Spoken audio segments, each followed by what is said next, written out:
the Maxville Fairgrounds, home of the Glengarry Highland Games, the largest Highland Games in the world outside of Scotland. An event like so many, silenced for 2 years during the pandemic. But to truly understand the weight of that loss, one must realize this wasn't just a loss of the biggest tourist attraction to the region. This was a loss of a way of life. A way of life that began long before any games, fairgrounds, or even the town of Maxville took shape in Glengarry County. Values and traditions passed down through generations of Scottish immigrants, many who fled the Highland clearances in Scotland, eventually carving out a new life through the dense forests of Upper Canada and transforming it into some of the richest farmland in all of Ontario. And over time, the fairgrounds in Maxville has evolved into a mecca for all things Celtic, all because of a local display of Scottish pride put on in 1948. So successful it would lay the foundation for what would become a 75-year legacy. Today, it's a gathering place for thousands each summer, for those who are drawn by ancestry, heritage, and a deeper sense of belonging, not to mention the home of the North American Pipe Band Championships. And for many of the millions who have come through these gates throughout the years, it's regarded just simply as that. Home. But like any home, it's easy to forget how it all began, and harder still to remember the effort it takes to keep it going. And during the pandemic, let's just say things at home were a little quiet, more so than usual for a regular day in Maxville. It's hard to believe that this small Ontario village hosts 20,000 people year after year, with its modest main street, a handful of stately homes, and its two biggest employers being McEwen Agriculture and their award-winning retirement home, the Maxville Manor. Heck, the loudest thing when the games aren't on is the train rolling through, though sadly, no longer stopping. But for a town that was never meant to be, Maxville, its fairgrounds, and its people have done more than just survive through tough times before. They've helped carry the torch, keeping the spirit and traditions of Glengarry County alive.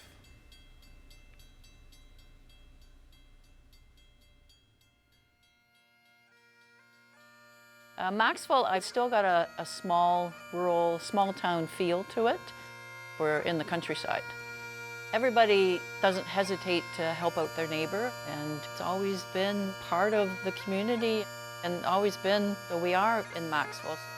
The village of Maxville, which was founded by a majority of Scottish immigrants. The railroad went through, and that's what really started Maxville, I believe. Is that right, Jim? Yeah. Yeah. They began building the railroad in the 1870s. Originally, the largest villages in the area were like Dominionville, Greenfield. Greenfield at one time had 4 or 5 hotels in it. I'm from Athol, which is a village that no longer exists other than a few buildings. The town was supposed to be where Dominionville is, but the railroad fooled them. They brought the railroad through this area. Maxville was constituted around 1888, so July of 1888 become a town. Once the railroad came, then Athol, St. Helena, Dominionville, they moved into the Maxville area. Maxville had a sawmill at that time, gradually, and then stores and so on and so forth. So that's why the village became where it is. There was a lot of McLeods, McDougals, a lot of Macs. And that's how when the village was incorporated, they settled on the village of Maxville. So Maxville now is basically a bedroom community for the towns that they commute to, Cornwall and Ottawa and whatever. Population is just about the same as it was in 1900. 800 in Maxville. Well, maybe there's more now. Well, half of them are dead, though, I know. Maxville's a sleepy little town. It was a pretty lonesome town to grow up in as a kid, unless you were in good stead with some of the good-looking girls in town. There were a few. The easy thing to get geography is we're halfway between Ottawa and Montreal. They're either going to know that through the Holstein show that they'll say, oh, I know where Maxville is. They couldn't find it on a map. Yeah, we didn't put our LRT in yet. We're waiting to see how it goes in Ottawa. And Maxville is pretty small. Over the years, it just didn't expand, and it's probably going to be about the same size in the next 25 years, too. And then the other thing is your Highland Games. If they have any Scottish connection, then they probably heard of Maxville for sure. If it didn't have the Glengarry Highland Games, weeks after the Highland Games had taken place, we were still talking about the Highland Games that had just been, right? Oh, yeah. And when you ran out of things to talk about the Highland Games that had just been, you would start to talk about the Highland Games that was coming up. Who's going to open these games? No, you're not going to have that guy. Well, who the hell is he? You woke up in the morning, you talked about the Highland Games. Proud of where you came from, proud of what had been accomplished in this little community, and you were quick to tell people, I'm from Maxville, and if they didn't know where the Maxville was, you were damn quick to tell them the North American Pipe Band Championships. I began selling tickets at the games when I was about 16, and I have cousins in Detroit that come every year, and they work the gates, and my oldest son, he's been on the committee helping me out from day one, and he is now chairman, but I'm still helping him out. We lived on a farm just outside of the village. Actually, it was about 5 miles outside of the village. And when we'd be going out to do the chores in the evening on Saturday, the games, you could hear the mass bands playing way out there. Our little church at that time used to put on a hot dog and hamburger booth, and we'd all come and work at the games, but I was just a teenager then, and we had a lot of other distractions going on that really didn't involve the makeup or the looking after the games. But as we got into the volunteering officially as a director, there's a lot of memories and a lot of people that have come and gone through the years that contributed greatly to the success of the games. I remember sitting at meetings 50 years ago. There might be 20 to 30. Yeah, it's so doubled. It's at least doubled in size over the years. Yeah. It's a great organization. I mean, they've built it up from nothing basically to what it is today. It's just expanded and got more organized and more sophisticated, and it's been interesting watching it grow. And the families that, you know, he's president and then his son takes over, and I mean, that happens on a lot of the different committees. I think we have 4 families with 3 generations now involved with the games. It almost chokes you up to think back to what the experience was, because, well, just about all of my family's in it, and a lot of my friends that are in it have brought their family into it. Everybody just wants to be part of it. There's hundreds of volunteers put in thousands of hours to get the Glengarry Highland Games every year, get it going. Our beautiful grounds are maintained all the time by volunteers. There's no paid staff. And it's beautiful, it's world-renowned, simply because of the pride the volunteers take in it. The fairgrounds mean a great deal to people. I think the fact that the facilities are so well looked after is partly because we're not paid here. So we have a vested interest because we care, because there's no money, absolutely no money involved, none of us. Multiple hours that are put in because people have a passion for this place. Everyone is very protective of the fairgrounds. Yeah, I would think there's a strong connection, especially through the generations. The property being located here, it was the natural location for the people that organized the first games to have it here. And it's grown ever since. It wouldn't be the same if the Glengarry Highland Games were located anywhere else. This facility was built for the games and supports it, and it enhances the experience. And everybody doesn't hesitate to help out and pitch in when the grass needs cutting at the fairgrounds. There's 3 or 4 guys that line up and they get her done. My husband, he's down here every day doing maintenance, cutting grass. If there's anything that needs to be fixed, Eric's there. It's second nature. And he's also the president of the Glengarry Highland Games. It's normally a 2-year cycle, but COVID hit, and in the middle of planning our 2020 Glengarry Highland Games, his first official function was to cancel the games. And at the fairgrounds, he's there. It's hard to pull him home to get things done there. I don't do a list because it doesn't happen.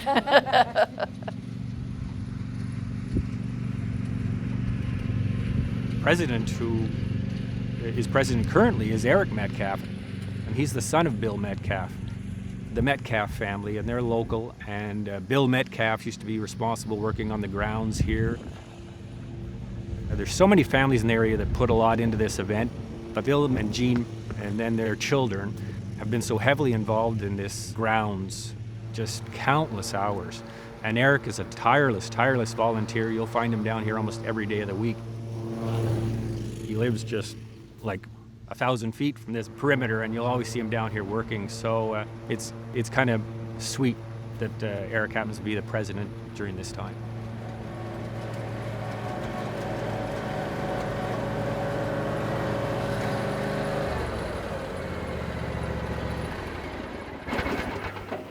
There, that's done. Off to the mounds next. Well, it's awful quiet today, but the day of the games, mass bands, this place is, it's quiet in a way, but it's buzzing. When they play Amazing Grace, there's not a dry eye in the whole place. So everybody's really missing that part. Yeah, it's like a family tradition. My dad did a lot of work down here, volunteering every weekend. He only lived 10 minutes away, and he worked in town. He's always down here. He used to tow the dancing stage off the infield right behind me, and I used to hop in the tow truck with him, and I'd be waving at the crowd. I didn't know who I was waving at, but it's funny. I'm sure some of those people are still in the stands in their same seats from many years ago. Now they're going to see an older Eric out there on the stage, maybe, hopefully this year. Well, there's a big group that comes out that keeps the grass cut. We all have a little section to do. Corky's actually cutting right now, last cut, and very particular, and he does a great job. And there's lots of other guys too that look after certain sections, and it's all volunteers. Just good bunch of people. So this year, I've been president. Mainly I work on the grounds, doing grass, looking after things, kind of like the gatekeeper for anybody who wants to get in the buildings and stuff like that. But I live so close. I live right beside the fairgrounds. I love doing it. I wouldn't do it if I didn't love it. So it's just fun to come down here. You know, the guys get together, bring a little cooler beer Saturday afternoon, talk about stuff we should do. And if I ever need a hand for doing anything down here, one phone call and everybody's here, you know. And whatever needs to be done, we get a group together and we get it done.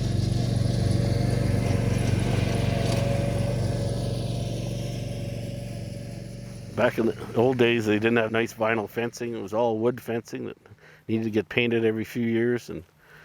But now everything's getting more maintenance free, but there's still always lots of work to do. Oh geez, Mike's blowing leaves again. It's pretty hard to beat him. He's down here every morning, probably 5 in the morning sometimes. I start work early in the spring at McEwen's, and I usually do a drive-through here, and I can't beat Mike here. I don't know. I think he sleeps here by chance. Mike looks after all the trees and many other things, but as far as the grounds, Mike Villeneuve is the grounds chairman. Oh, we're gonna have to do some maintenance here. I can see where the paint's peeling off, rust, because it's not covered. You see, after 4 rows, it's better. It doesn't peel off because of the weather and the rain hitting it here in the lower seats. So we need some work done before next year's games. Mike Villeneuve. Oh, yes. Michael Villeneuve looks after the grounds, man of many hats, and he is a meticulous person, which is shown through the meticulousness of the grounds. Michael doesn't miss anything. If it's not the right color, the color changes. If the grass isn't bending in the right direction, it will. Michael is very, very proud of the grounds. And actually, Mike was our first French heritage president of the games here. Now, there have only been a handful of grounds chairmen over the years of the Maxville Fairgrounds' existence, a proud honor only handed down to those who deserve the title. And to look after the fairgrounds that started off as a humble 5-acre plot bought for $1 an acre, and which now, a century later, has evolved into an invaluable, pristine complex, which maintenance includes cow barns, horse pens, indoor facilities, sports fields, and enough grass needed to be cut to park 25,000 cars, let alone the care needed for the historic grandstand. Let's just say one definitely has to have a love for what they do. But no matter how big this old home gets, for this grounds chairman, there'll always be that one place that gets it more of his love than the rest. God, the grass is nice and green, eh? Beautiful. How important is this grass to you, Mike? Oh, it's the holy grail, bud.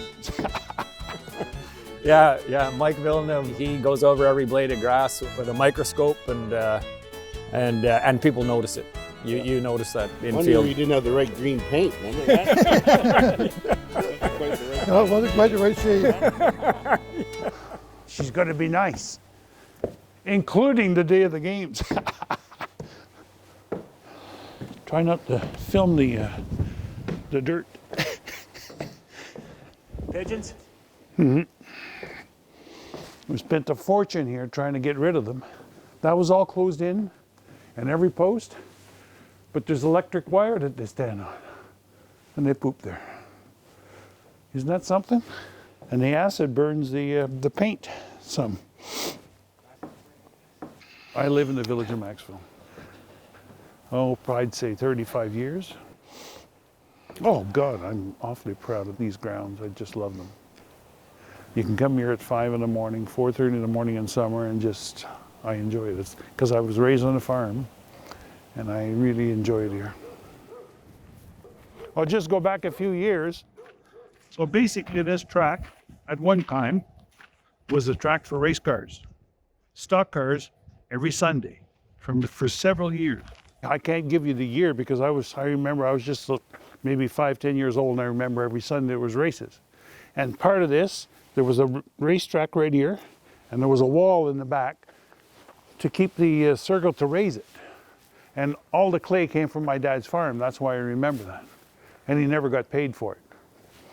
Explain a little bit of that. Oh yes, well it's all volunteers over the years, and people who wanted the community to do better, and not just for the games, but for the fair board. One couldn't do without the other.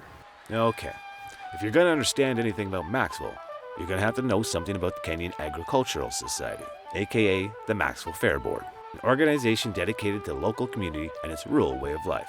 It's not only helped promote agriculture throughout the region for over a century, but it's also established another over 130-year-old tradition in town, the Maxville Fair.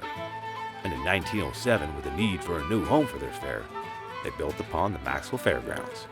Yeah, it was built mainly for the Maxville Fair. The fair is held here. Maxville Fair is like any other country fair. Homegrown displays, baking, cattle shows, horse shows, tractor pulls, truck pulls.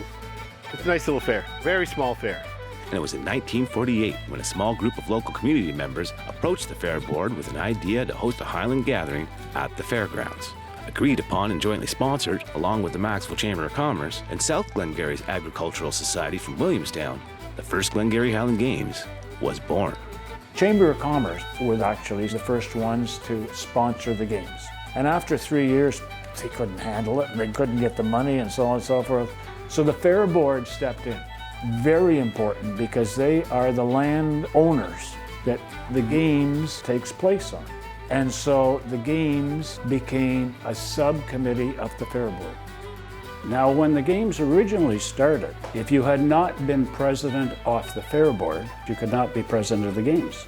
However, that has gone in the past, and that doesn't exist anymore. So the games kept growing and growing and growing. Bring us to present day. It's now where the games can do most of the upkeep that the fair board can't afford to do. So they work very closely, and they have over the years to help expand the fairgrounds. They've really upgraded everything over the years. The grounds are perfection. It's amazing to say we have this area in our small town. The Maxville Fairgrounds is a center point for the community. The board of directors are very keen on keeping it top-notch, and there's always plans for staying modern and up-to-date and keeping it the gem that it is. Yeah, the facilities down here are used year-round. There's even cross-country skiing down here in the winter. The arena's very busy. Ice surface, minor hockey, old-timer hockey. Yeah, that land, including the soccer field and the baseball diamond, was donated by the KAS back in the 70s. So they'd have a spot to build the arena in Maxville. The only condition we had was we get to use it for the weekend of the fair and the games. So it's 7 days a year we get to use it at no charge. And if it was to ever sell, we have the first right of refusal to buy it back for $1. So it's kind of a neat story. It's nice to have a town with an arena. It's a huge draw.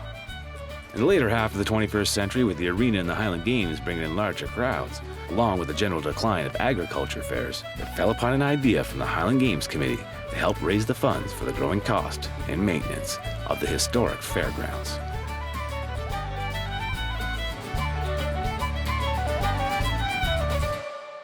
I'd say close to 100 years. And the grandstands have been there for a long time.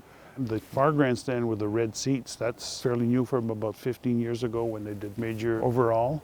The office over here and the lounge upstairs, that's brand new. We just had a little wee secretary's office for years. So Yeah, several years ago, the Games devised a plan to set it up as a patrons program so we could raise some funds. And by doing so, it was so popular that we needed more space. So we added one of the patios up there and another one a few years later to house the patrons that all wanted to be part of this. And with their funds, it helped us grow. That's what's helped us so much, I'd say in the last 15, 18 years. The Games patrons money went towards improvements. Yep. So the day of the Games is a very busy spot here. Patrons, and there's usually a tent right here where all the patrons are. And just beyond the tree line is where everybody sits around the mounds and enjoy the games. Heavyweights, mass bands, dancing. The patrons really support the games. It's very important to them, you know. If they can't volunteer, they feel that they've helped by giving, you know, a little bit of money, you know. It's nice. What happened was when the games were canceled last year, we sent a letter out to all the patrons and offered their money back because it wasn't happening this year. And I think maybe 3 people that weren't going to be able to make it the next year asked for their money back, which is great. Oh, they're missing it for sure. The patrons, like the Monroe clan, they come with 130 people. They're all patrons, and they're missing their family gatherings. And we're losing people every year in the older age group. You know, the seniors, we've lost a lot in the last 2 years. So we're missing that part of it, you know, their last few years. Yep. So all these trees down here, people are doing monuments or memorial stones in memory of their parents or volunteers that have worked here many years, directors, past presidents.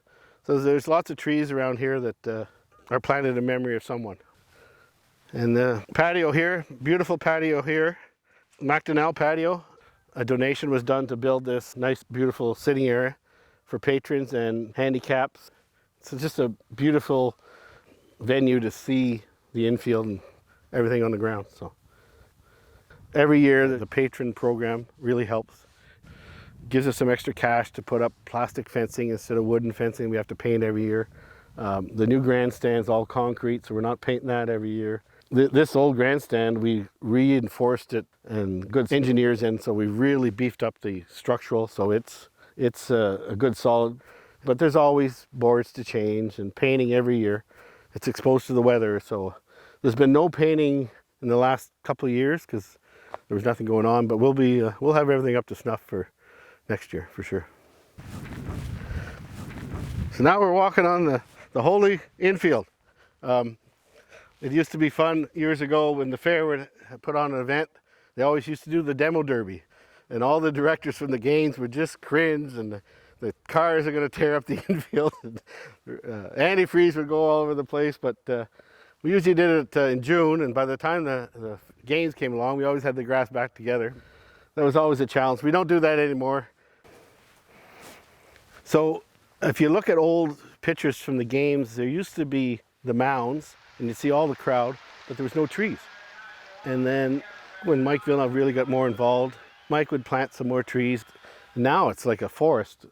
It's so nice now. They used to have their umbrellas. Now it's pretty well all shade. And you can see in the back the ones with the yellow leaves. That was done 3 or 4 years ago. 3 or 4 years ago I planted those there in the back. They're locust trees, and the reason why I went with locust trees is the leaves are small and they fall off and they don't make much of a mess, and you don't have to rake them as much. You have to pick them up eventually, either in the fall or in spring. When you first planted your first tree here, how many trees that we see right now were here? There was, I think, 4 of them before, and 2 or 3 of them have died. That's all ones that we've been planted in the last 22, 25 years. Yep. And actually that mound was built when Maxville put in the sewer system in town, and they needed a place to dump the ground. So we hauled that all there and we built that mound way up and really improved the grounds, the viewing for everybody. So what happens around here, it's such a small community. Everybody knows what everybody's doing. So there's lots of contacts, lots of construction, and everybody's somehow related some way. And, oh yeah, I got some ground to get rid of, so why don't we take it down there? It's close haul.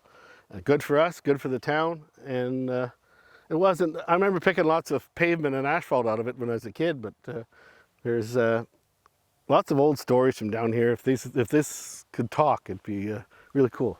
Yeah.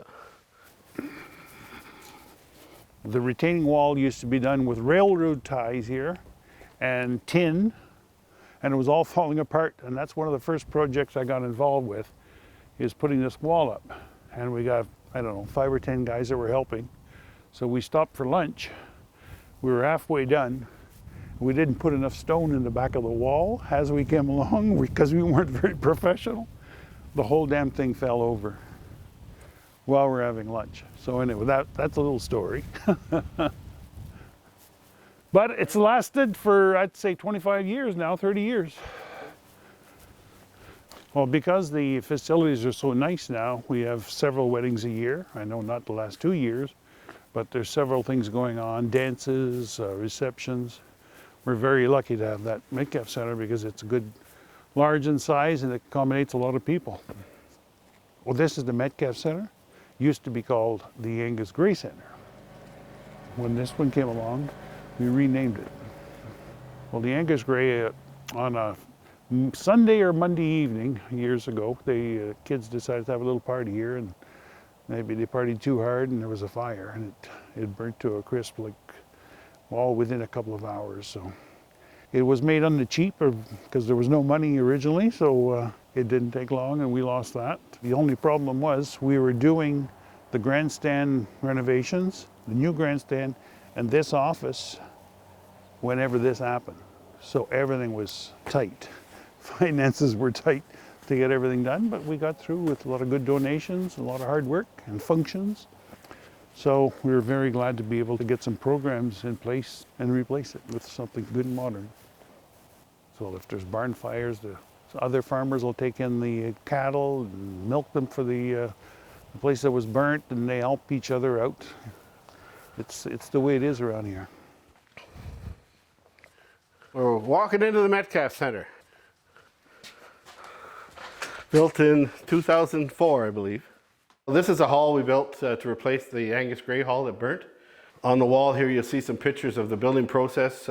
It was basically built a little bit of insurance money and local community support. Some of the guys there, some of them aren't with us anymore, unfortunately. But this gravel here was donated by this man right here, right off his farm.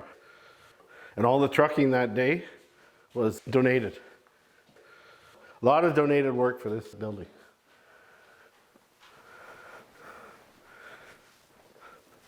So this is the Metcalfe Center. Lots of receptions, mixed parties, funerals, of course fair weekend, Highland Games weekend. This building is packed. Lots of dancing, music playing all day, from harp music to fiddles, piping. It's kind of like a meeting place the day of the games. You can almost guarantee you're going to find somebody you know at this spot. 3 o'clock, we're going to meet in the Metcalfe Center, either on the porch, at the bar at the other end. There's always the same people there every year. When we first built it, we realized how bad the sound was.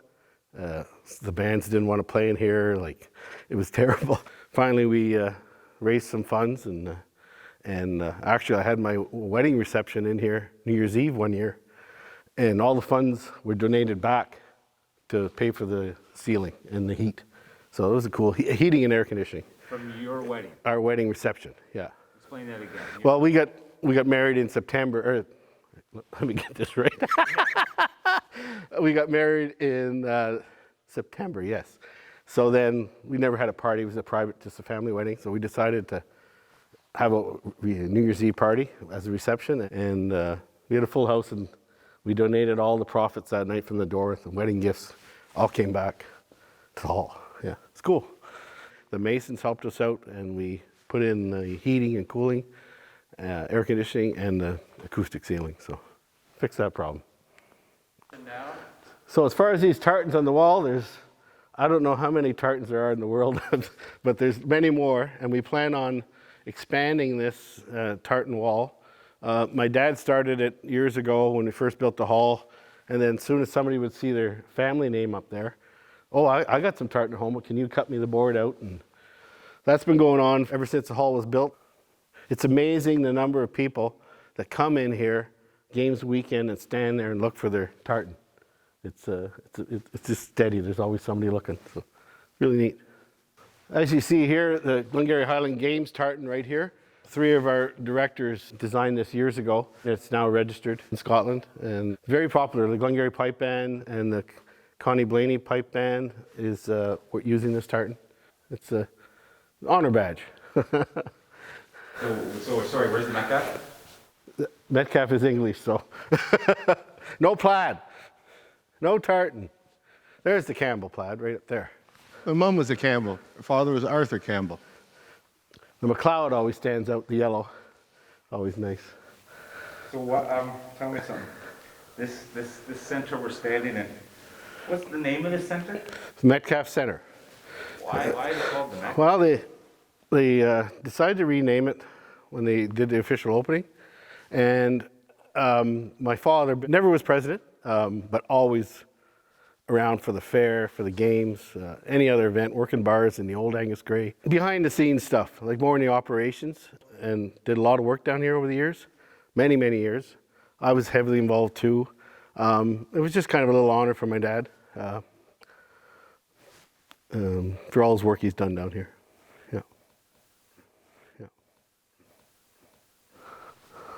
Yeah, I may be English by name, but I got a lot of plaid in my blood. No alcohol beyond this point. No fun.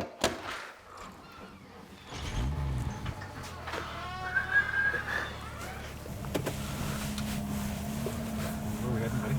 Well, we'll go down by the airstrip. Show you the big Maxville International Airport. Lots of tourists. So this to the right, the back end, the 2 back entrances to the fairgrounds. These 2 laneways here, one's going in, one's going out usually. Cars are lined up over the hill up ahead. It used to be worse years ago when there wasn't as much stuff going on in the morning. A lot of people were just making it to the official opening. That was pretty well the highlight to get there on the Saturday mornings, and so now it's stretched out.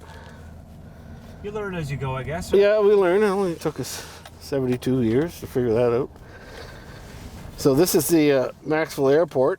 It's also used the day of the games for the tartan run. 3, 2, 1, have a good time. We're off. How are we feeling? Feeling wonderful. I'm over the place a little bit. You never hung over if you don't stop drinking. All the competitors run through here, down to the end of the runway, through the bush, and back around the railway track and onto the infield. And it's quite interesting to watch everybody run down there with their kilts on. And we're at the 1K mark. It's trying to be a bad idea. Years ago, actually, my dad flew planes, and his used to store his plane in here. There used to be a small hangar in here, in the bush here.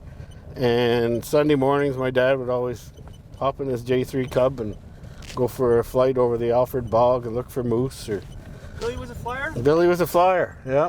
Dad wasn't quite as thorough with the checkups before taking off. He'd grab a stick, and if he had an inch or 2 of gas, up he'd go for a little spin, and the way he'd go. But he flew it till he was 80 years old, and then he sold it to a young fellow who was 85 years old. So we're at my mom and dad's homestead. They moved here, I think, in 1966.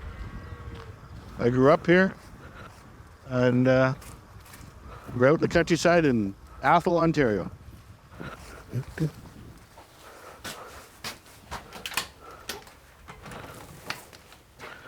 Hi, Mom. Hi. Hey, Dad. Hi. Is the homestead? This is it. Come on in. Yeah. Welcome to the home of Mrs. Jean Metcalfe and Mr. Billy Metcalfe, longtime supporters of the Glengarry Highland Games, and the ones and the only of the Metcalfe Center. And it was somewhere along this farm that back in the 1860s, the earliest form of the Maxville Fair was held, before it and everyone else moved to town. Built in 1860. I lived 2 farms over. Right. And when we got married, we lived in a bungalow over on Highland Road. I always lived out in the country. 90 years, yeah, on this road. Yeah, I'm the longest one on the Athol Road. I'm from there. I was born in the first house in Maxville, coming in from south. On Main Street. On Main Street. Oh, they were good kids. Sharon, Ronald, and Eric. It's great to have a center named after the family. Well, Eric did a lot of work on it, and it's good. The people enjoy it, especially for the games. It's packed solid. We had a big night whenever they renamed it. Yeah. Yes. The hall was full. A lot of family, a lot of friends. It was very nice. Yeah, nice honor. Mm-hmm. So being president, following in my parents' footsteps, they're hard to follow some days. So it just kind of carried forward, helping him, and then I got involved, and just kind of like a hobby, I guess. Yeah. Well, Eric, you work hard. You work hard and plays hard. That part I don't like. We're proud of Eric. Yes, very proud. What are you proud of? Being president of the games, which I never was. Tell me more about that, Bill. No. No. Billy Metcalfe. The older Bill? Billy, yeah. Oh, yeah. He's I don't know what you call him, the town leprechaun here. He's a great guy. He's very enthusiastic, and he put untold hours in here. Well, and his son is the president there now, so yeah, he makes it, and everybody comes to help him there. He's got a crew of 40 guys that are willing to help him every morning, and you got to put up with his knife jabs and stuff. But Bill Metcalfe, yeah, he'd get in there and he'd tell us all we were doing wrong and the very little we were doing right. all with a wink and a nudge, And the big event was the castle. The tattoo, we put up 2 plywood facades against scaffolding, and the way we talk, you'd think we were building a castle. Oh yeah, the castle. I made the castle. So the castle still goes up. Still goes up. Yep. Well, I was ground chairman for a number of years. Yeah. Do you miss it? Oh, I did on the start, but there was a lot of work. It would help though. Like working down at the fairgrounds, Dad was grounds chairman, and I think back then I was probably going down to help him a bit too. The old grandstand, they'd have to paint it now and again, and there would always be the men doing fence bees, fixing the fence in the campground, and we didn't have the money to fix up things back then, so Dad would always water down the paint a bit and make it look good for the games. And I remember Dad always towing off the dancing stages, and I'd always run and ride in the old tow truck and wave to the grandstand. We'd have to pull it off 2 or 3 times, I guess, Dad? Something like that? Oh yeah, at least. Pull it on and pull it off and pull it on. Yeah, Sharon, she's our daughter. Sharon played the organ on the Friday night. At the tattoo Friday night. At the tattoo. The mass bands were playing, and she'd come in with the organ and fit right in with the bagpipes. I had it on the back of the tow truck, and you believe it or not, it fell off. Oh, I don't believe You've never heard about that? No. Anyway, it was a good organ. And then at the fair, well, Mom was always in the show hall serving sandwiches and pies to the cattlemen, the farmers, watching the cattle show. Mm-hmm. And if I need to find Mom, she was always in there. In the kitchen. In the kitchen, yeah. The ladies used to serve meals in an old kitchen hall. I worked there serving and making pies, and we were really busy there. They had a good Holstein show on the Saturday. Is there anything you're looking forward to next Highland Games? Oh, seeing some old friends, Yep. Be nice to see. What about you, Bill? Is there anything you're looking forward to seeing next Highland Games? Oh, just to be alive.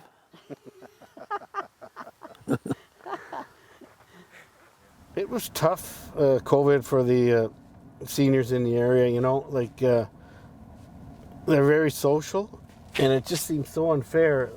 They're at that age where they, I don't like saying it, but time is limited, and, after a year, somebody's probably has passed away, and they're not there anymore. So it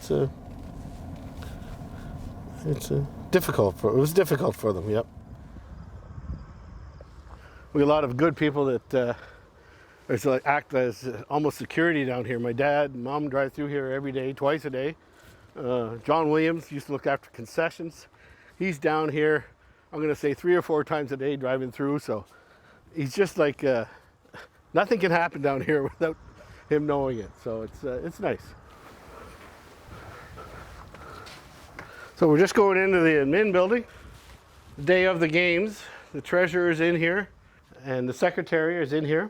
And all the gates people come through here to get their tickets for the gates, the ticket sellers, to get their float and their tickets. And so it's a busy happening spot. Down here in this room, this used to be in the Sports Hall of Fame. Jean Campbell, my aunt, that was her dancing outfit from 1950 to 55. So she donated that. She was past president too. And she's a pro games person, big time. Yeah, her and my Uncle Jim. Heading up to the Highland Lounge. Very busy spot Saturday, the games, and Friday evening. Here the gold patrons and all the directors can meet, have a social drink, air conditioned, watch the show from up here. This also is the building where we handle all our meetings are done up here. So we set up the long tables and usually get 40 to 60 people at a meeting. Just depends on what's being discussed for the evening. So we usually have it on a Thursday night, 7 o'clock. And then after the meeting, we might have a social drink at the bar and have a meeting after the meeting. I miss the gathering. Yeah, we used to, we were meeting once a month. And I'd also be on the fair board, so I'd be 2 outings a month, so it was always something. And it's kind of not a seniors crowd, but it's an elderly group. Not all elderly, but I mean, we didn't want to be taking any risks, exposing anybody to COVID. And there really was nothing to discuss. We did the decision to cancel by internet vote, basically, and just the way it was. So up here on the walls, behind me, is all the past presidents, usually a 2-year term. And then the pictures below are the person that opened up the games. We've had prime ministers, we've had dignitaries of all sorts. There's been an interesting group of people that have been opened up the games for us, and that tradition will continue. I guess to become president, all these people have been involved for many years in the games on one committee or another, or they move around, and eventually, you put your time in, you'll get the tap on the shoulder and get asked to be president. Some people do not want to be president. They don't want the spotlight, but they appreciate being asked. So it's just a due process, just tradition. Yeah. This was all way before my time, the first ones. I didn't know them all up here. Basically, from here on, I did. That's W.R. McEwen right there, my boss's father, Walter Blaney, Gary Smith, all legends. Ian McLeod, he passed away this year, unfortunately. Brian Arkenstall, great guy. There's my Uncle Jim right there, 1982. I had actually asked Jean and Jim Campbell to open up the games for me for my first year in 2020. But I had to give them bad news. It got canceled. So they're going to open up the games, hopefully for me, 2022. So yeah, I just think it's neat that I can have my aunt and uncle open up the games for me. I grew up beside them. Growing up, I was at their place every day. Whether they wanted it or not, I was there. And I used to work in the hay mow with them on the farm. And anyways, just like parents to me. Jean's father was one of the founding members. So, tradition. Describe a little bit about Jean and Jim Campbell. Who are those guys? Okay, Jim was a farmer here. Jean is still involved with the games and the history she has, and she was a Highland dancer. Jean was very involved in the fair board. She was on the ladies' fair board for years. And they're both past presidents of fair board and games. Mm-hmm. Jean, One of her friends, who was an ex-teacher, Connie Blaney Kippen, took over historian of the games. Of course, she and Jean worked on that committee, but also, that's a place you should. Have you been to the Glengarry Sports Hall of Fame? The Glengarry Sports Hall of Fame, also located on the Maxville Fairgrounds, and where I was told I could find one Mrs. Jean Campbell, who's acting as curator for the Glengarry Highland Games section of the museum, and who, of course, is waiting patiently for her big day. Opening the games. Oh, we're proud about that. It's a nice honor to have. I didn't think we were in line for that at all, but Eric wanted it, so that was good. Maybe it's nice to be a relative. Anyway, we were looking forward to it, and hopefully it'll turn out this year. Yeah. We'll have to keep our fingers crossed. Well, let's go here and see the exhibition hall of the Glengarry Sports Hall of Fame. Right around here, we have all kinds of pictures of all the athletes, trophies you can see here and there. Lots of people from Glengarry in here. My father's in there, and he really wasn't much of a sport athlete. He was a promoter, you know, of the games and stuff, and they wanted that too at the time, because there's some others in here that really, you know, that they're more promoters, but a lot of them are good athletes too. There's most of them. Yeah, see, this is a promoter, Angus Hoy McDonnell. He was the chairman of the games for quite a few years. It was from Alexandria, yeah. And the hall committee let us have a corner here for the Highland Games, which is much appreciated. We need a place to show off our stuff. Past presidents here, and Mrs. McCullough, and that's Don Gamble up there, and Piper J.T. McKenzie. Lots of people I know. And it's all sketches of past presidents here, and all the programs from years gone by and up to the present time. And in here, it's too bad we don't have our own little building here. We've been trying to see if we would, but the Ray Center, it burned down. You know, a lot of stuff was lost. So many years ago, Connie Kippen and I gathered all this material up. The early years were difficult because we didn't have as many pictures and articles, but we went on, and it turned out very well. I try to change it a little bit each year, you know, and the setup. And I've got a lot of pictures to, you know, they can't all be in the Hall of Fame, so I better do it fast, get them organized. I don't know. This is the first year in 1948. Prime Minister Mackenzie King opened the games, and he's standing in a starters. They had a lot of horse races here, and this is where he stood to get. Otherwise, he'd never been seen because there were so many people. So that's 1948. Well, this is newer pictures. Hey, who is this guy? Oh, that's my father. Yeah, he belonged to the SD&G Highlanders, and that's his uniform. And he was the first president of the Highland Games. This is my father and Connie Kippen. That's Connie there, and I wanted to show you a couple of pictures here. I don't know if you've seen, this is the original committee, the original people that started the games. That's Dr. Gamble there, and Ozzy Villeneuve, John D. McRae, Clark Hoople, and my dad, Peter McGuinness. So those guys are the founders. Those are the brain trust that started all. That was the start, yeah. That was the start. And this is the poster we had for the first Highland Games. Oh, cool. The tickets were $3 for $1. Can't beat it. A little bit more than that now. Well, these are scrapbooks, so this is what Connie and I worked on for a long time. We started off in 1948. I don't know if that's what this one is or not. They're heavy. So those two books are really almost the history books of the Glengarry. Yeah, and there's two more out in front too. There's 4 of them altogether. Is that another one of the books there? Yeah, I'm just looking at this. This is Dad was interviewed, and this is a letter, like just typed up what he said, and that it's kind of interesting, you know, how it started. Does he talk bad about his daughter at all in there? Like, not really, but he probably could. At first, it was intended that the games would be held in different parts of the county, on a rotating basis from year to year. And for several years, the Williamstown Agricultural Society were co-sponsors with the Kenyan Agricultural Society. It was later decided to make Kenyan Agriculture Grounds in Maxville the permanent home of the Glengarry Highland Games.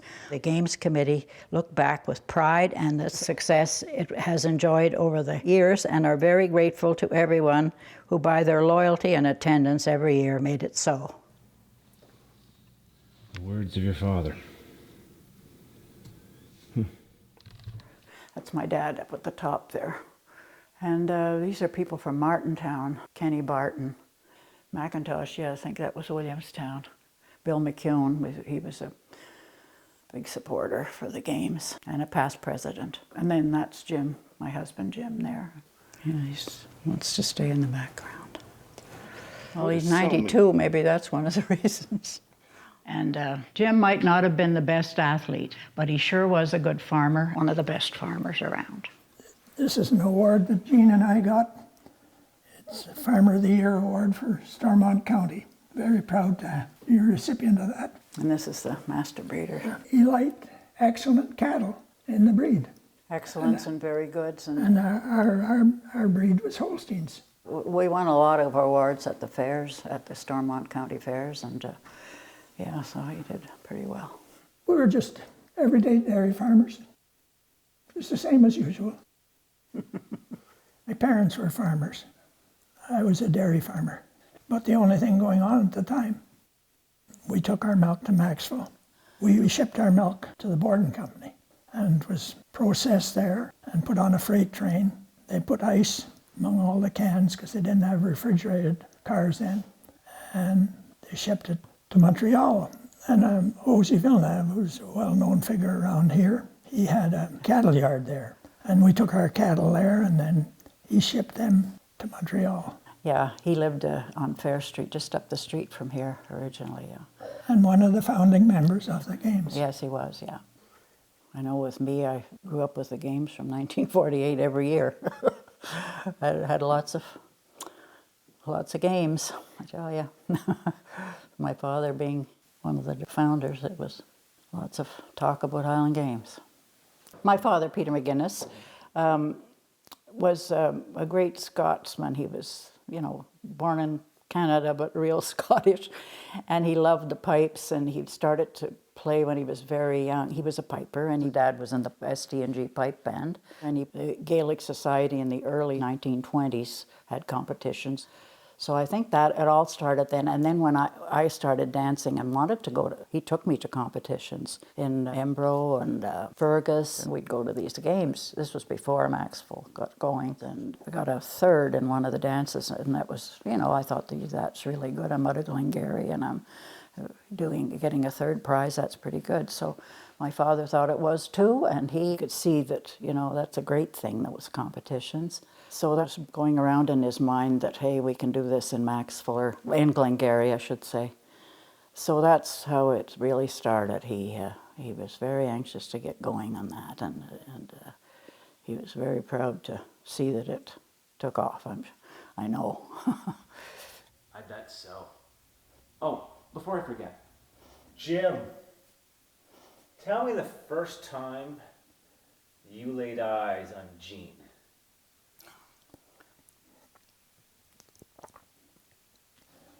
Just give me a minute. No.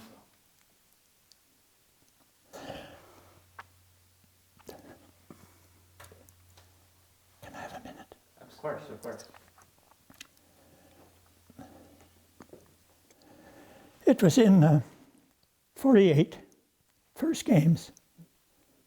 And I was a gopher or a runner, taking the dance results to the secretary of the games. And I saw this girl dancing. I didn't know her, but I knew her mother. And I asked her, is that your little daughter? And she said, yes. And later on, as Jean grew up, we got together and married a long time now. We went to a lot of dances and movies. And then probably afterwards came home and necked a little bit in the car. And, Oh, don't. and that was about it. That's about it, you know. And then he asked me to go to a dance one night. His girlfriend wasn't available, and so he asked me. And then from then on, I guess he figured I could dance pretty well. And I don't know. She was not only a Highland dancer, she was a lovely lady to dance with in the halls. We both loved to dance. I danced at the games, the first games in 1948. I was in the 12 and under class, and I did very well. I hate to brag. I had 3 firsts, and I didn't know the jig and hornpipe, so I couldn't do them. And yeah, I can't remember which one. The McKillen Trophy, I think, was the one that I wanted, but I didn't. That was the one that I couldn't qualify for. So anyway, it was fun. I recall it being a sunny day. That was very important. And my father too, he'd say, well, I hope the weather's good, because they didn't have the buildings and stuff to be able to operate. I don't know what would have happened if it had rained. But youth is wasted on the young. I wished I'd have paid more attention, to certain details. Like my biggest deal was to be able to dance and practice and do well, as far as the organization of the games, well, that wasn't really in my mind, but they must have had a big job getting that off the ground. You bring up a good point there. The organization of all this. Is there a pressure being president of this event? I mean, you guys are locals, legends of the community, if you will. Is there pressure being president of the games or upholding the tradition? Well, I've never thought of myself that way, but I think it makes me a proud Scot. Oh yes, I was honored for sure, and there is pressure, but if you have a good committee behind you, that's all of it. My job is easy if everybody does theirs, and I was very honored to be president, and it was very nice. I liked it very much. I enjoyed every minute of it. What do you think your dad would have said? Was he around? No. So what do you think your dad would have thought about you becoming president? He probably would have been glad. I think his chest would be sticking out pretty big. He'd be very proud of her.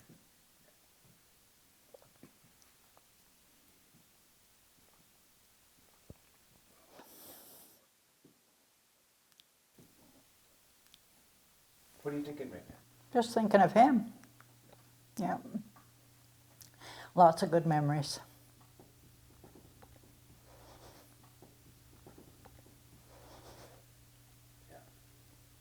My mother was a great supporter of him too.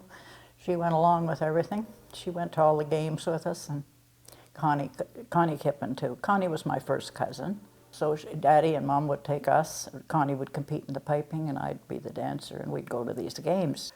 And Connie, of course, was one of the very few girl pipers. There weren't any dancers in Maxville at that time when I started dancing either, so we were a show there. And so we had lots of fun, and it was just a great time. Yeah.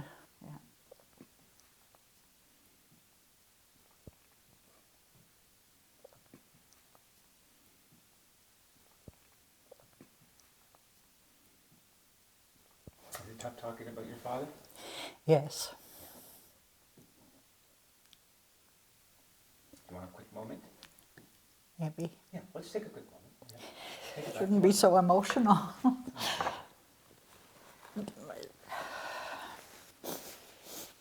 Yeah, I think I'm good. Yeah, when I was young, he was he wanted to make sure I was a dancer. He thought it would be nice for me to be Highland dancer, so he made sure I had lessons and looked after that. And when I became a dancer, he was proud, but he always said, "You got to be when I was in competition, you have to be a good loser. You can't you can't always be first or whatever." And so I always had that in my head, that he didn't want me to have a big head, that's for sure. And he was so anxious to get the games going. That was the thing that really, he was definitely the instigator of it, that's for sure. And then he just knew the people to, you know, get together to make it happen. What did you bring up for us here? Well, all the programs, I just thought if you just want to look at it. Can you show us a couple of the old programs? What's that one? Well, that's the 48 one, 1948. Yeah, it's the first one. They were small then. Here's somebody. Probably a Reg. Eh? Hey, how Yes, are you yes. doing? Hey, it's good to see you. So he came up with the idea. Who did he bring this idea to next? Doc Gamble. That was the two people. And Doc was always he was a very, I don't know how. Civic booster. Didn't matter if it was games or hockey or anything. Anything, he would be involved. Doc thought it was a great idea because he always liked to instigate things, you know, and get things going and that would help the community. And that sure did over the years. He thought that would be wonderful. Something for Maxville, something for Glengarry. Dr. Gamble, who's on the, he's dead now, but he... The veterinarian in Maxville. He moved to Maxville from Russell. And this is a farming community. So he was here well the rest of his life. Reggie's father. Dad, yes. Reggie's. Dr. Gamble's son. He was MC of the tattoo Friday night of the games for years. Good to see you. You're looking good. Well, I'm not feeling well. No? Have you tried any of Jameson's gin or Jameson's whiskey? Oh, yeah. Have you? I tried it all, yeah. Does it work? Not really. I'll bring you some stuff from Almont. There's my Cadillac now. I lost my license. That's the safest thing you ever drove. You haven't driven a John Deere tractor for a while then. 40 years, but... Come on in. You go ahead. I'll follow you in case you fall down. This is neat. How are you? The hell with COVID. Where do you want? Oh, you've got that old... Geez, I didn't think there were any of those old programs left. But you've got a bunch of them too. Yeah, printed them all. Here's the first one. Still 25 cents, eh? Yeah, imagine. Right? Did you? Oh, I haven't seen that one. I don't have that one. How old is that? That's 1950. 1950. Gee. A lot of water under the bridge, eh? I've got here. Reg, excellent for MC for the tattoo for many years. I have that written down. 30 years, yep. Oh, I didn't know it was 30. Yeah, it was 30 years 30 years. when I retired or stepped down. Was the last year Yeah, before COVID. yeah. So you asked a good man, a good family from up there. Who? Corky. Oh, yes, yeah. Well, you got him. Yeah, we're Down lucky. here. Yeah, you did all right. He'd be cutting grass. He cut the whole goddamn ground. You'll have to bleep that out. You might have to bleep out a lot of stuff, actually. He starts about 4 o'clock in the morning and he quits at 4 in the afternoon. He starts at 4 in the morning. Yeah. I remember the days when he only came home at 4 in the morning. Yes, oh my. Anyway, listen. Did you ever miss a Highland Games? Never missed one. Neither did I. No. That's right. And I can remember my first one. I would have been 3 at the time. Amazing. You can remember back to 3. I can hardly find my way back from the bathroom in the middle of the night now, but I'd be down cross-legged looking through that fence waiting for the masked bands to come. Never left the fence because my mother told me if you ever walk out in front of that masked bands, they don't stop for anything and walk right over you. Scared the hell out of me, so I wasn't getting out of there, right? Anyway, I was 3, and I remember that Minerva bought me little plastic bagpipes. Had 3 drones on them and a blowpipe, and on the end of the blowpipe was a balloon, and on the other end of the blowpipe was a chanter with about 3 notes on it. Yeah. So you blew into the balloon inflated, and then the air came out of it, went into the chanter, and you ran your fingers over it, and you got beep, beep, beep, and the balloon was gone, you know, and things like that. But I remember that. I remember the days when they couldn't get the damn tractor started, Yeah. you know, to pull the stage off. But you had that down to a science, and when 1:30 came, it was coming off the field, whether I was still on it or not. So it was, Billy, everybody had a job to do, right? Oh, yeah. You remember the time at the fairgrounds, it was raining or something, and I mopped the floor, the stage up in the infield. And I tripped over it and upset the pail of water after I mopped the floor. Geez, that was the year Ken McCrae was... He was opening the games. Yeah. Yeah. Glengarry, my home. Yeah, yes. You know, I often thought of this. The first year I did the MC and started was a pre-games concert. Yes. And Arnold Monroe called me and asked me to do that. And so I was content doing that. I thought I was doing my part. That was before Jean asked me to do the whole thing. Oh, yes. Jean Campbell Yeah. came up to me and she said, I want to talk to you. She said to me, I'd like you to come to Maxville and MC the Highland Games in Maxville. He blames me for getting him into the mess, he calls it. It's not a mess. He's quite the guy, Reggie. He sort of had the gift of, you know, doing this sort of thing. I said to her, you know, Jean, thank you very much. That's quite a compliment, but I go to Maxville to see all my friends, have a good time, you know, go in and listen to the bands and all that. This is work. Oh, yes. And I was president in 1996. So when I got off the stage that day, I remember going over to Reggie and I said, you better think about this. And she said, I wonder what your father would say if you turned me down. She blackmailed me. So that's how it came about. You know, we asked him and he consented. That's her way of saying, if all of the men who had started this Highland Games had said no, Yeah, maybe he wouldn't be there. So like your father around. Well, it wasn't a lone show. My father, he came to Maxville to play hockey. Play hockey, yeah. Yeah, that's right. The old millionaires. Yeah, the old Maxville Millionaires. And they recruited him, and Doc McMaster was the vet in the area at the time. Yeah. Yep. He did do your dad's job for a couple of months or for... Yeah, or longer. Yeah, longer. Yeah. While Dad played hockey, McMaster kept the practice going. Yeah. That was the incentive. That was the bonus to bring Dad here. He was going to end up with Donald McMaster's practice. And he came here, met my mother, who was a local, born and raised just down at the end of the street. Married her, and the rest is history. It's history. Yeah. My father spent a lot of time here. All the time we were growing up. If he wasn't at home, he was here. Yeah. And the VIP lounge up there was twice as hard to see him at home after that. And I think if you were in his good graces, you did all right. If you weren't, maybe you didn't you got told pretty quick, I think. Oh, yeah. And at least I did. Oh, Yes, Billy, he'll tell you that he'd walk around the grounds here the day of the Highland Games, and he would come in and he'd talk to Kenny Urquhart or somebody in the little plant back here and say, there's no toilet paper in this command act back here in the corner. We got the North American Pipe Band Championships going on. He's checking shithouses.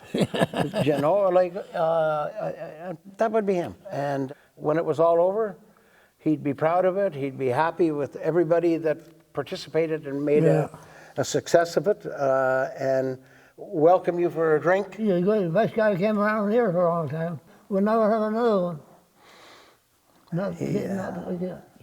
I had a lot of respect for him. And he for you. I like the guy because he had a lot of history of Glengarry. So there were a lot of people like that, Billy. Oh, yeah. There are a lot of people. And I think the generation that's coming along now are like that too. Yeah. We've got an awful lot of young people who have stepped up, Billy's son being one of them, Eric, have stepped up to the plate and have taken the hold of the reins where we were.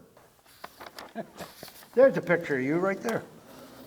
What's this little caption that says I told them? Oh.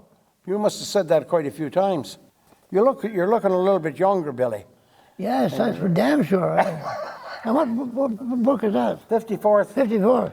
54th, yep. Yeah, I was quite a bit younger. Who is this guy? Sorry, guys, can't see a damn thing without these anymore. Yeah. This fellow here, W.A. McPherson, organizer of the first Glengarry Highland Games. Do you remember him? No. Peter McGinnis recruited him. Is that right? Yep. So I used to stand up in front of thousands of people every year at the Highland Games and virtually would say, the Glengarry Highland Games is here. This is its 50th anniversary, what have you. This is the brainchild of one person, Peter McGinnis, Gene Campbell's father. Gene was a crackerjack dancer. Connie Kippen, crackerjack piper. Peter used to traipse all over the country with these two girls, and they win wherever they went. And he got into his cups one night with my father, but they quickly realized that it was going to be much bigger than they could handle themselves. We've got that picture of the five of them, Dad and Peter, Ozzie and Clark and John D. McCrae. They quickly realized that if we're going to make this thing, this Glengarry Highland Games happen, can't do it by ourselves. So there's 10 of them in this picture. There they are. So they're there. But they are the guys that Peter and Dad and Ozzie brought on board. Oh, yeah. Not only in Maxville, but beyond Maxville, like Williamstown and Kirkhill and whatever, because this was going to be the Glengarry Highland Games, not the Maxville Highland Games. That's Peter. That's Peter. And this lad, W.A. McPherson, had a real insight and knew how to make a Highland Games happen. He was a big wheel in Embro. Oh, that's right. And he came from Embro Highland Games for 2 or 3 years. Is that right? Yeah. I didn't know that. Well, I didn't know that either No. until I asked Jean that. And her father was smart enough to realize that we've never done this before. Let's get somebody around us and involved with us who has. And that's who are reflected in the picture here. And when I saw the name of Mr. McPherson as one of the first organizers of the Highland Games, I quickly found out how he was involved and how basically the story of the Highland Games, evolved and how many people were part and parcel of this thing over the years. I remember my father saying that they all got there after the first Highland Games in our kitchen. Yeah. Maybe about 10 of these guys that were in this picture having a little snap when they should have been in church. Yeah. And my dad turning to Peter McGinnis and he said, well, this is a hell of a mess you got me into. We're never doing this again. 75 years. And that's 70 some odd years ago. Yeah. Okay. Your dad's an outsider who becomes a champion for this community, a pillar of the games. And Peter McInnes, his buddy, a local piper with an idea that sparked what would eventually become a homecoming for thousands of people year after year. Their idea, I get that. But why do you think the other hundreds or thousands of volunteers throughout the years poured their lives into this idea? Climbing the ladder, taking the reins, as you say. Why did you guys even do it? I don't know. I just thought I was doing what my father had told me to do or instilled in us all our life, and that is just don't go and live in the community. You better put something back into it if you're going to take something out of it. I had a big, go ahead. I gotta go for a leak. Yeah, okay. And it's better that you go, Billy, than do it here. Okay. Guys like Billy, how do they fit into this? Billy Metcalfe is he is the epitome of what a Glengarian is all about, and what a guy who's dedicated his life to in this small community. So you have this hall here. I mean, they've got this building that's a testimony to Gene and Billy Metcalfe, and they have given so much to this community that I don't think they get patted in the back often enough. My father did this for years. Mike Villeneuve took over from my father. He was a perfect person to take over after my father couldn't do it anymore. I mean, he's got the ideas. He wants to plant the tree here. Let's acquire this piece of land over here. And my dad would be proud of everything they did. But Everybody comes here the day of the Highland Games and says, my God, this place is beautiful. Mike Villeneuve, or my father, would tell you, doesn't happen without a Billy Metcalfe. It's Billy Metcalfe who comes here at 6 o'clock in the damn morning on a Tuesday when everybody else is in bed or having their breakfast or doing something, jumps on a lawnmower and goes out and cuts grass. No reason, doesn't get paid, doesn't look for anything, he's not expecting anything, just comes and does it. And the community soon comes to recognize this guy gives more of himself than anybody should be expected to give to a community. We're going to build this building. This is the way to say thank you to not only him, but his wife. There's a pair of gates when you come into the grounds that are dedicated to my father. Exactly the same thing. The community recognizes it and they say thank you. This is the way they say thank you. But Billy's, he's one guy. There are other members of the community that I have not identified, and I couldn't begin to identify, who have kids that are coming along, who will have seen their father or their mother pour the hours into this Highland Festival, this monument, if you will, to Glengarry County, and they will come along and they'll, I'm sure, will fill the gap. I'm confident.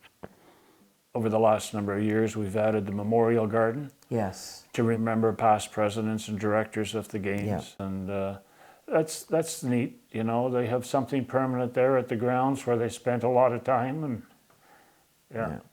This year we'll have 4 new ones, eh? Maybe 5. Yeah. Yeah, 5 new ones going in. Because of COVID, we weren't able to, with people passing away. And so that'll be kind of nice to get back at and recognize the people for their years of work on the committee. You're at our Memorial Garden.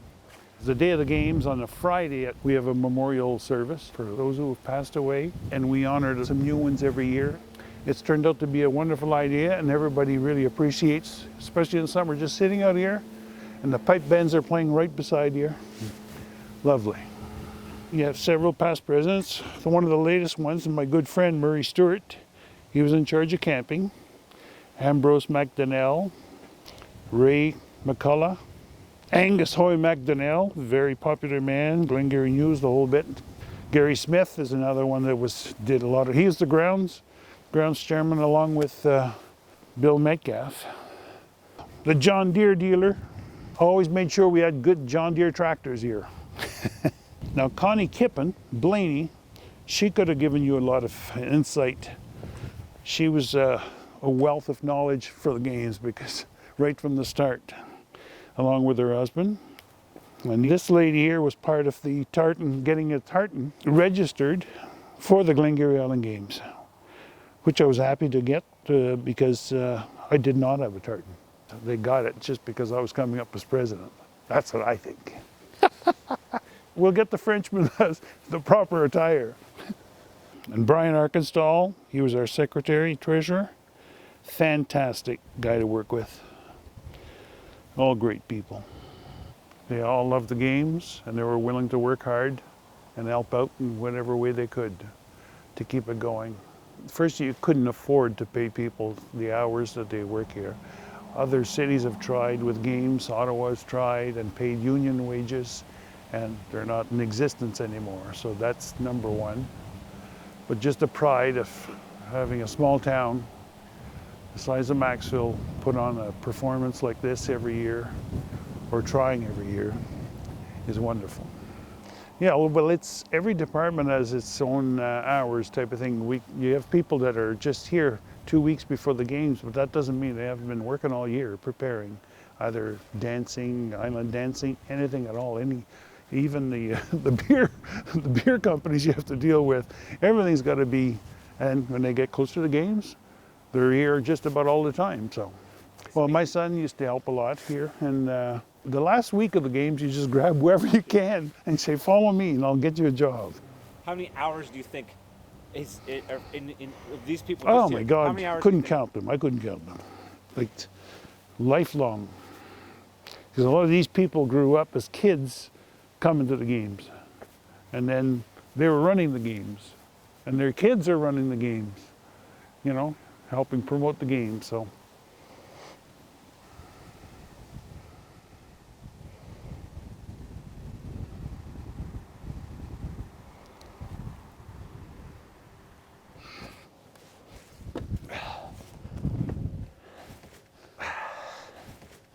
We're at the attic, the lookout. This is where the spotlights come in for the sound and light for the games. They set up here.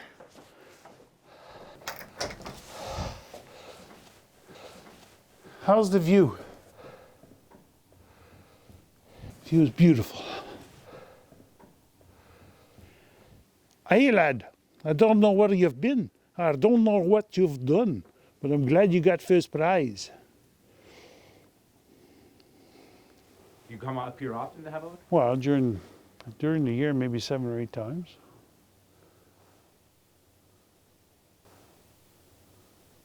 What do you think when you look out to this grass? Well, I think there's a lot of work, and I think there's a lot of trees, and I love it. There's a lot of work to do. A lot of work's been done, but it'll be forever. You must be honored. Like, Oh, dude, God, you're looking yes. at this. This is all you. Hey, Reg Gamble used to thank me in person in front of all these crowds. That's a lovely thing, you know. You guys love where you're sitting, you like your green grass, well, thank Mike Villeneuve. That's all I need. That's the only money I needed. You know what I mean? To have them appreciate it. My wife and I look after the lounge for the games, Friday and Saturday, the official luncheon. And she brings her sisters in and her girlfriends to help and more volunteers. You've never been? I've never been. Well, you may get an invitation.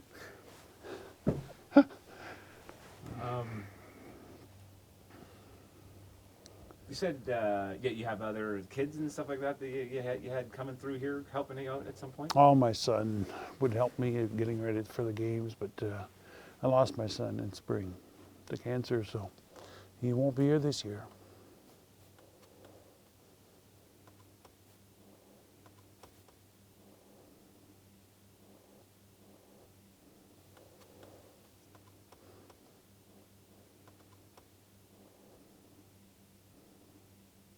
Sorry to hear that.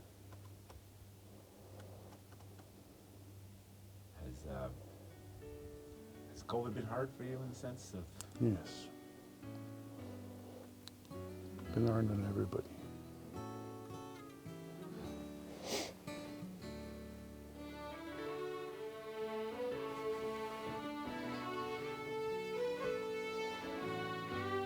Unfortunately, Mike lost his son this year to cancer, and we're actually going to be planting a tree in memory of him very soon. We're going to check with Mike where we should put that, but yeah, it was a tough summer for Mike, for sure, tough for all of us. Nobody wants to lose any family members, and it's just it's a family down here. We're here to support each other, be there for them, drink with them if we have to, and remember the good times, that's for sure. Remember the good times.